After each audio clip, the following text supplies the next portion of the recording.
மக்களே, இதுல நேத்து எபிசோட்ல நீங்க ஒரு சில விஷயங்கள்லாம் உட்காந்து நோட்டீஸ் பண்ணீங்கன்னா உங்களுக்கு நல்லாவே புரிஞ்சிருக்கும். சேனல் அதுல ஒரு வேலை நல்லாவே பார்த்துருக்காங்க அப்படின்ற ஆங்கிள் யோசிக்கும் போது, இதுதான் உங்களோட பிளானாடா, இதுதான் உங்களோட திட்டமாடா, வெட்ட வெளிச்சம் ஆயிருச்சுடா அப்படின்ற ஃபீல் நமக்குள்ளேயும் வருது. ஒரு பக்கம் ப்ரோமோ கட்டெல்லாம் வந்து சாண்ட்ரா திவ்யாவை வச்சு செய்யற மாதிரி ஈக்குவலா போட்டிருந்தாங்க ப்ரோமோ.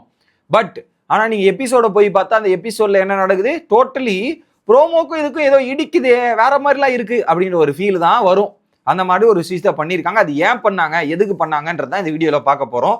வணக்கம் மக்களே, நேஷனல் உச்சில இருந்து உங்கள் மணிவண்ணன். சேனலுக்கு புதுசா இருந்தீங்கன்னா சப்ஸ்கிரைப் பண்ணிருங்க. வீடியோ பார்க்குற அனைவருமே மறக்காம லைக்கும் ஐப்பும் பண்ணீங்கன்னா வீடியோ பல பேருக்கு போய் சேரும். அது எனக்கு உதவியாகவும் இருக்கும். மறந்துடாதீங்க. இப்போ கண்டென்ட்டுக்குள்ள போயிடலாம். ஸோ திவ்யா மற்றும் சாண்ட்ரா அதுல பிரஜனுக்கு ரோஸ்ட் விழுந்துச்சு. அதை ஒரு பக்கம் பிரஜனோட டிபார்ட்மெண்ட் ஒதுக்கி வச்சிருங்க. அவர் பேசின வார்த்தைகள் இதெல்லாம் வந்து ரோஸ்ட் வந்துச்சு, அது போட்டோம்.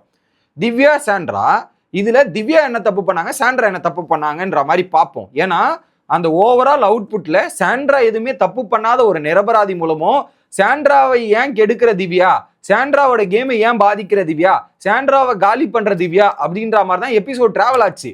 ஆனா திவ்யா என்ன பண்ணாங்க, ஒரு ஹெல்த் இஷ்யூவே, அது உண்மையோ பொய்யோ அதை வச்சு ஒரு விஷயத்தை கிரியேட் பண்ணி ஜெயிலுக்கு போகாம உட்காந்துட்டு இருந்தாங்க. அது திவ்யாவோட ப்ராப்ளம். கரெக்ட். அதை எடுத்துன்னு வந்து விஜேஎஸ் பல கேம்ல தாக்குனாரு, பல கேள்விகள்லாம் கேட்டாரு. திவ்யா ரோஸ்ட் வாங்கக்கூடிய நபரான்னா ஆமா ரோஸ்ட் வாங்கக்கூடிய நபர் தான். அதுக்கு திவ்யா தகுதியான நபரான்னு கேட்டீங்கன்னா தகுதியான நபர் தான். அதுல மாற்று கருத்தே கிடையாது எனக்கு. ஓகேவா? ஆனா திவ்யா இது ஜெயிலுக்கு போல, ரோஸ்ட் ஓகே. அப்போ இவங்களோட தப்பு என்னாச்சு? ஸோ திவ்யாவோட பல மடங்கு தப்பு பண்ணவங்க தானே சாண்ட்ரா.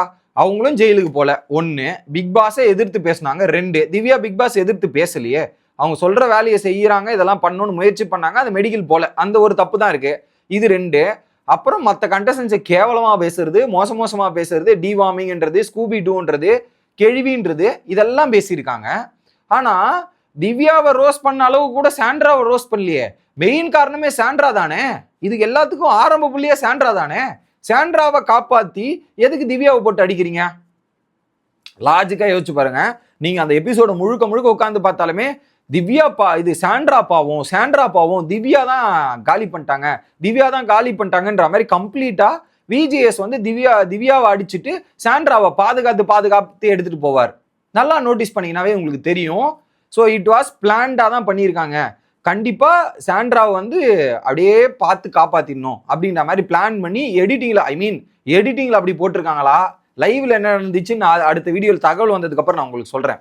ஆனா எடிட்டிங்ல போட்டது முழுக்க சாண்ட்ராவை காப்பாத்துற மாதிரி தான் சேனல் போட்டிருக்காங்க. சாண்ட்ராவை போட்டு நைட் அப்படியே எமோஷன்ஸ் எடுத்துன்னு வந்து என் பர்சன் தப்பு பண்ணல, அது கனிய போயினான்ற மாதிரி ஒரு சிம்பத்தி வேவ் கிரியேட் பண்ணிட்டாங்க. ஸோ இந்த இடத்துல எனக்கு தெரிஞ்சு திவ்யாவோட 2 மடங்கோ 3 மடங்கு எக்ஸ்ட்ரா அடி வாங்க வேண்டிய நபர் அது சாண்ட்ரா தான். ஆனா சாண்ட்ராவை காப்பாத்திட்டாங்க. அவங்க வீட்டுக்குள்ள யூஸ் பண்ணாத ஸ்டேட்மெண்ட் கிடையாது, வீட்டுக்குள்ள மற்றவங்களை டீக்ரேட் பண்ணாத விதம் இல்லை, கேவலமான ஜென்மங்கள் அப்படின்ற வார்த்தையா இருக்கட்டும், இதுக்கப்புறம் அந்த பால் மேட்ரை கூட பேசினதா இருக்கட்டும், இது எல்லாமே கேட்காம இருந்தாங்க. அந்த மாதிரி பல சம்பவங்கள் நடக்குது.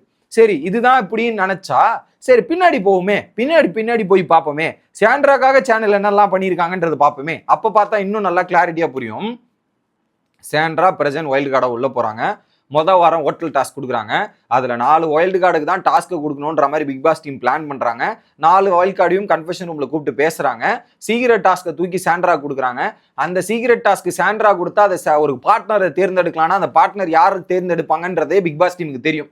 ஏன் அதை திவ்யா கிட்ட கொடுக்கல, அமித் கிட்ட கொடுக்கல? வைல்டு கார்டில் போனவங்களுக்கு சாண்ட்ரா கிட்ட கொடுத்தா சாண்ட்ரா வந்து கண்டிப்பா பிரச்சனை தேர்ந்தெடுப்பாங்க. சாண்ட்ரா போய் ஒரு பர்ஃபார்மன்ஸ் பண்ணுவாங்க. அந்த பர்ஃபார்மன்ஸ் எய்தர் பாசிட்டிவோ நெகட்டிவோ அது சாண்ட்ரா கையில தான் இருக்கு. பட் அந்த பர்ஃபார்மன்ஸ் எடுத்து சாண்ட்ரா பண்ணும்போது சாண்ட்ராக்கான ஸ்கோப் ஏறும். நல்லா பண்ணிட்டா அது வந்து சேனல் கரெக்டா டிசைட் பண்ணி சேனலை கொடுத்தோன்னே அது கரெக்டா அவங்க எலிவேட் பண்ணி அவங்களுக்கான ஸ்கோப்பை தேடிட்டாங்க. அந்த ஸ்பாஸை கொடுத்து இவனை சேவ் பண்ணிட்டாங்க. யார? பிரச்சனை சேவ் பண்ணிட்டாங்க. இவங்க அந்த ஓட்டு மாஸ் மூமெண்ட், அந்த மூமெண்ட்ல சாண்ட்ரா தப்பிச்சாச்சு. கரெக்ட்ல.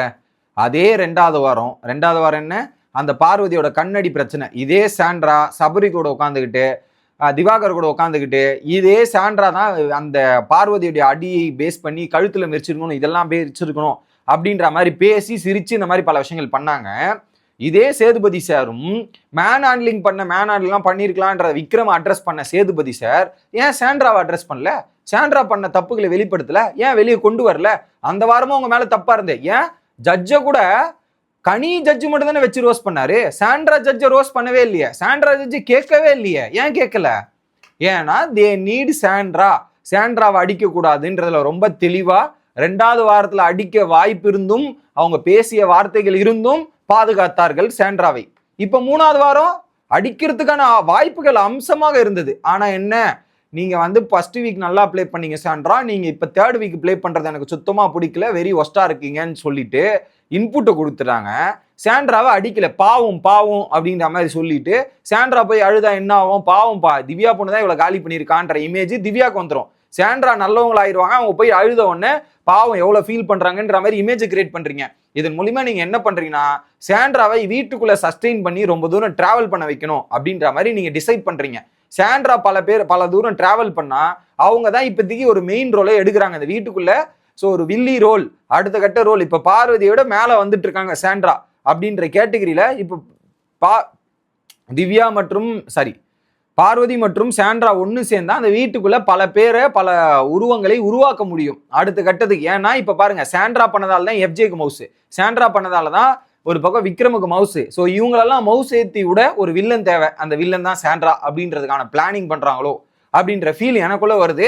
அதனாலதான் அவங்கள பட்டும் படாம உட்காந்து தள்ளி தள்ளி எடுத்துட்டு போறாங்க. அடிச்சா அவங்க எதுவும் பண்ண மாட்டாங்க. ஸோ அடிக்காம எப்படி தள்ளிட்டு போகணும், எப்படி மோட்டிவேட் பண்ணணுன்றதான் திட்டமா இருக்கோ அப்படின்ற மாதிரி எனக்கு தோணுது.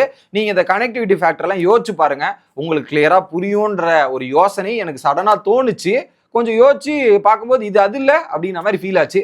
உங்களோட கருத்துக்கள் கமெண்ட் செக்ஷன்ல போட்டுருங்க. Bye guys.